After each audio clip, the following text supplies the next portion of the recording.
મારા મિસિસ છે હર્ષાબા, તમે ઉભા થાવ એક મિનિટ. તમે અત્યારે એમનો ચહેરો જોવો, બરાબર? બધાય જોઈ લો, એકવાર રાઉન્ડ ફરી લો તમે.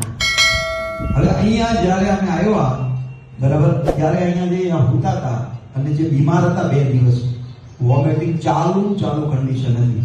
આવી એમને લગભગ 30 વાર થયું હશે એવું. અને જ્યારે એમને વોમિટિંગ ચાલુ થાય ને એટલે કાયદેસર એમને હોસ્પિટલમાં દાખલ કરવા પડે અને એક બાટલો ચડાવવો પડે.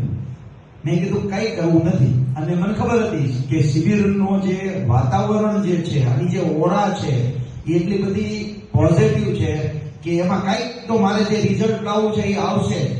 અને થયું એવું, કાલે બપોરે એક એવો ચમત્કાર સર્જાણો કે 2 છોકરા અહીંયા જે માહોલ બનાવી, જે મતલબ કે એમના અંદર જે પરિવર્તન આવ્યું, જે એમણે જોયું, એના પછી એમના અંદરથી જ આખો બીમારીનો રોગ કે જે કાંઈ કહેવાય, આખો નિર્બળતા ટોટલ દૂર થઈ ગઈ. ખાવા મળે ન મળે કાંઈ નહીં.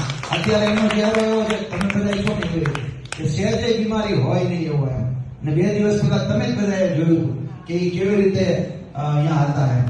ઘણા બધાને આવી અસર થઈ હતી, પણ કહેવાનો આશય કે એક એવો ટર્નિંગ પોઈન્ટ આવી જાય. શિબિરના એટલા બધા, આ 4 દિવસમાં એટલા બધા પોઈન્ટ છે કે કયો પોઈન્ટ ક્યારે ક્લિક થઈ છે એ ખબર નહીં પડે. ઘણાઈને મોડી લાઈટ થાય, અહીંથી જાય પછી લાઈટ થાય, પણ જ્યારે એ લાઈટ થાય ત્યારે એના જીવનમાં જે પરિવર્તન આવે છે એ મેં જોયું.